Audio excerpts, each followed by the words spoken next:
저는 여기에 몇 번 뒤에서 예배를 드리면서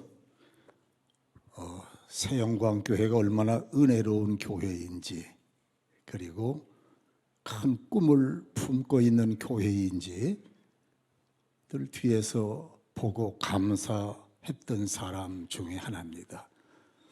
근데 이제 오늘 올 때는 좀 달라요. 어젯밤 잠을 못 잘 정도로 부담이 됐어요. 저도 평생 목회를 했던 사람이고, 또 제가 목회하는 동안에 많은 교회를 다녔어요. 근데 이 새영광교회 오늘 오는 데는 마음이 엄청 부담이 되더라고요.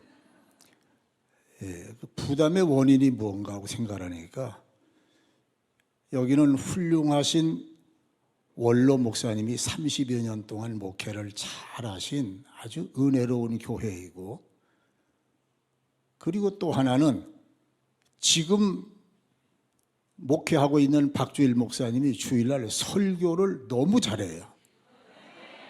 아주 제가 주일마다 여러분들은 현장에서, 저는 또 화면을 통해서 은혜를 받습니다. 아주 알짜의 성경 진리를 성도들과 함께 나누는 것을 보면서 이 시대에 참 훌륭한 목사다 이렇게 생각이 됐어요.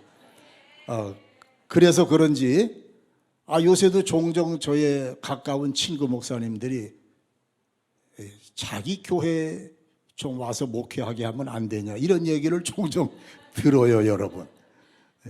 그저 좋은 목사님 모시고 여러분들이 행복한 목회하고 계시다고 하는 것 감사하시기 바랍니다. 오늘은 저는 성경을 중심으로 말씀을 드리지를 않고요. 오늘은 특별히 어머님, 아버님을 기억하는 부모님 주일이기 때문에 제가 평소에 담고 있던 마음의 아쉬움, 또 후회로움, 이런 것들을 중심으로 해서 마치 고백처럼, 간증처럼 그렇게 말씀을 드리려고 합니다. 여러분이 생각에 늙으니까 성경도 잃어버리나 보다 이렇게 생각하지 마시고, 제가 일부러 그렇게 말씀을 잡았습니다. 젊을 때에는 알 수 없는 것이 하나가 있어요. 그것은 부모님의 마음과 사랑을 다 알 수가 없다는 것입니다. 자녀를 향한 부모님의 사랑과 희생이 얼마나 아름답고 고결하고 숭고한 것인지 젊어서는 절대로 알 수가 없을 것 같아요. 지금 제 나이는 한국 나이로 81세입니다. 한국 나이로는 어제를 지나서 82세가 됐어요. 사회적 인식으로 볼 때에 초고령 늙은이로 분류되고 있는 사람입니다. 아마 여러분은 믿기시기 어렵지만은 제가 태어날 때부터 이렇게 늙은 사람은 아니에요. 그래도 젊었던 시절이 있었고 한때는 보기 좋다는 얘기도 들었습니다. 우리 부모님은 제가 세상에 태어날 때 저를 태를 자르기도 전에 두 손으로 받쳐들고 하나님께 바치겠다고 기도를 드렸다고 그래요. 하나님의 종으로 써달라고 그렇게 기도를 한 것이죠. 그럴 만큼 우리 부모님은 믿음이 투철하셨던 분입니다. 그런 이유 때문이었을는지는 잘 모르겠지만은 저는 어릴 때부터 목사로 살아야 할 사람이라는 것을 운명처럼 받아들이고 한눈 한 번 팔지 못하고 오로지 한 길만 걸어 목사로 평생을 살아온 사람입니다.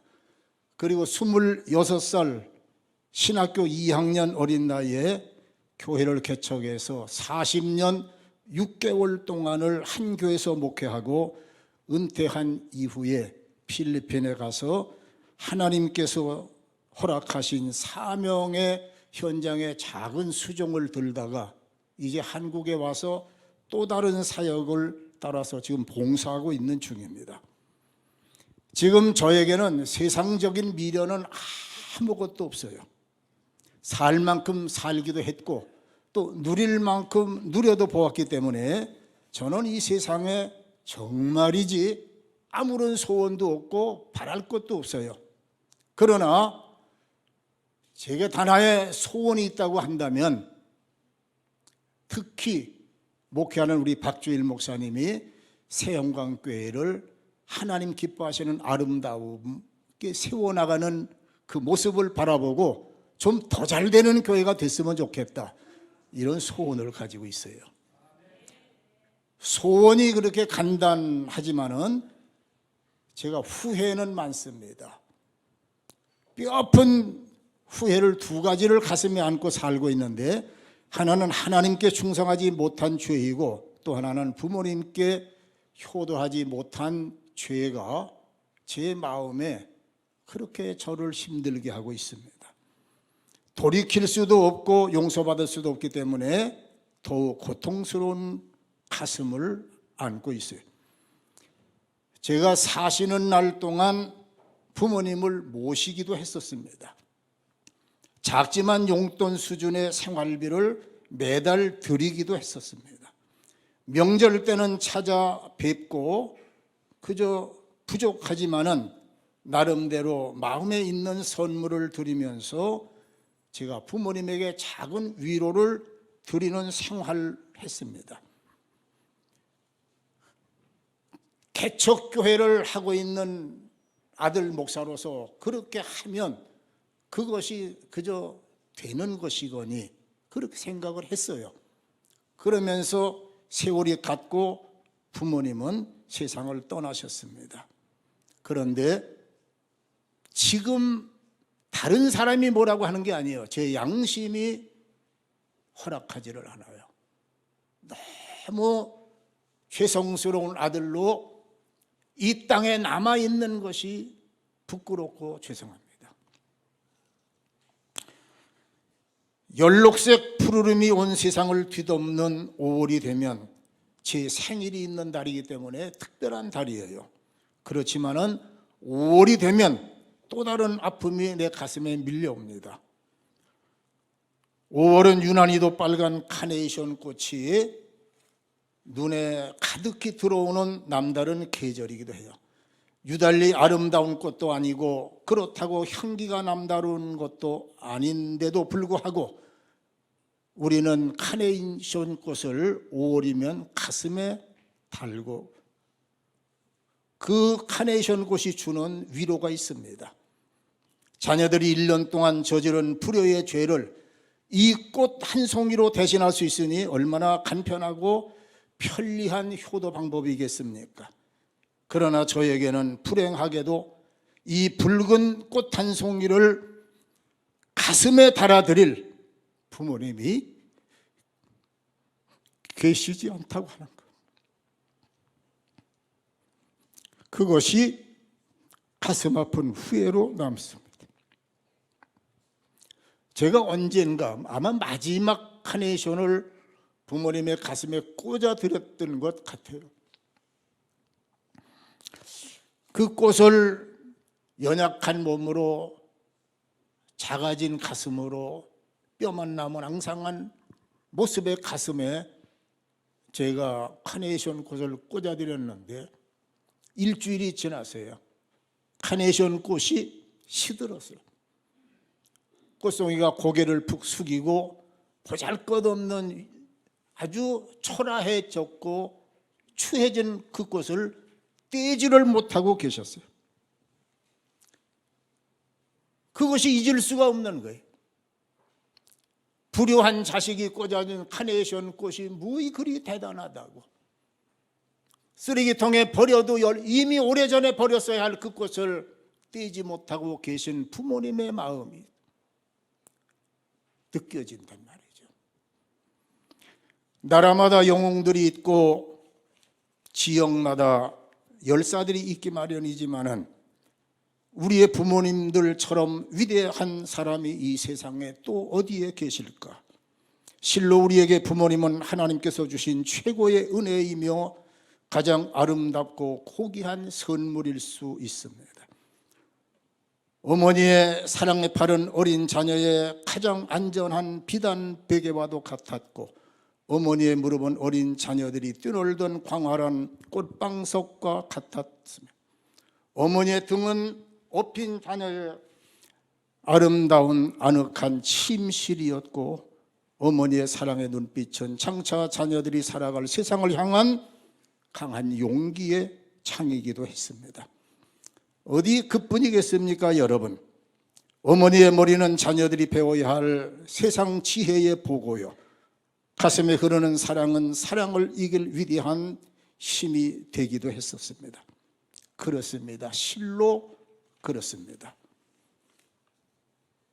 부모님은 세상을 정복하고 돌아오는 어떤 장군의 승리보다도 더 위대한 승리자요, 세상을 호령하는 그 어떤 통치자들보다도 더 위대한 통솔력을 가진 분들이시며, 거친 파도를 헤쳐 바다를 정복하고 돌아오는 유능한 항해사보다도 더 모험적이고 더 유능한 인생의 항해자들이었다고 생각이 됩니다.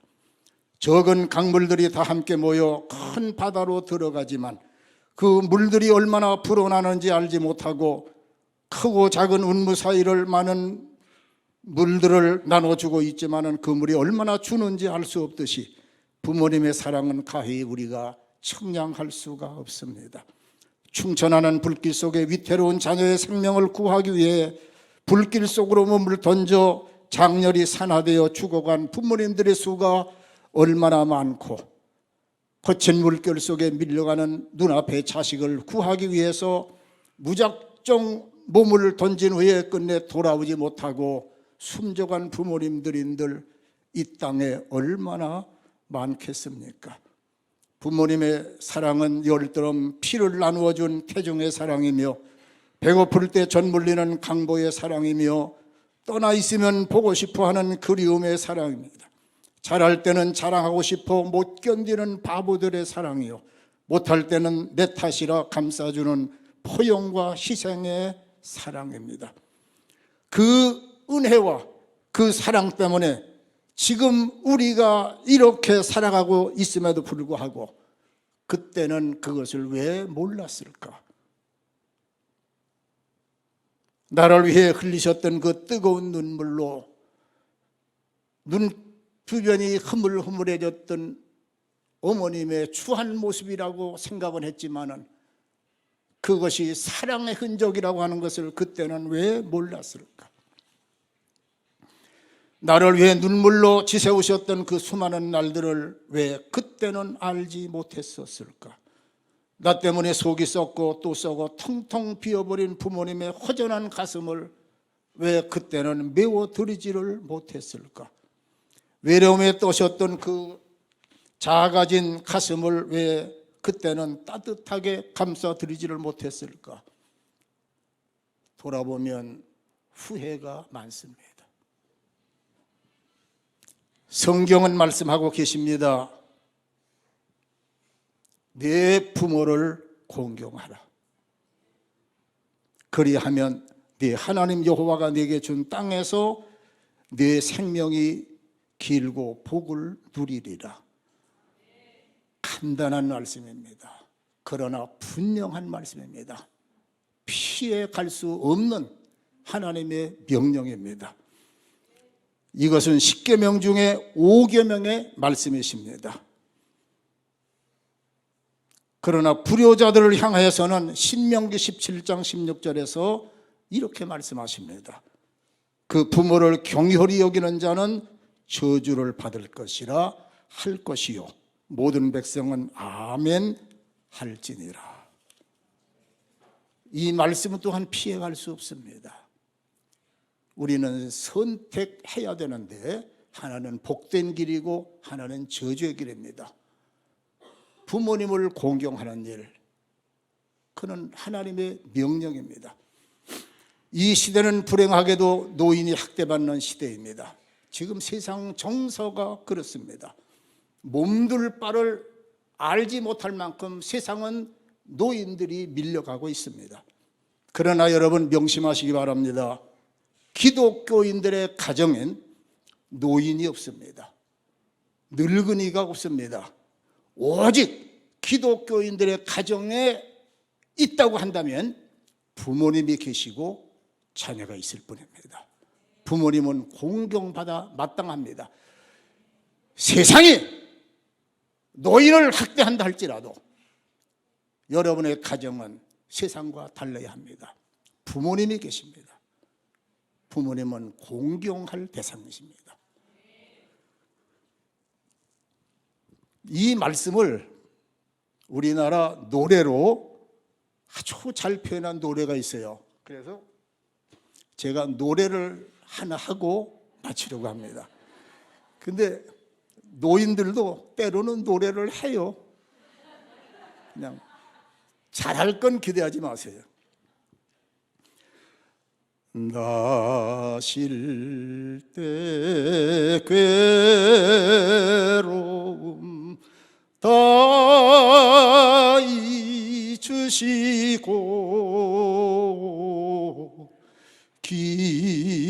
기르실 때 밤낮으로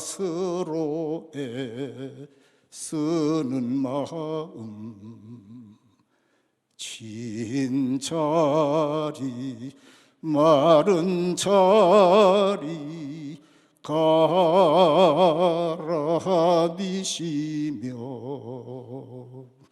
손발이 다닳도록 고생하시네. 하늘 아래 그 무엇이 높다 하리요. 어머님의 희생은 가히 없어라.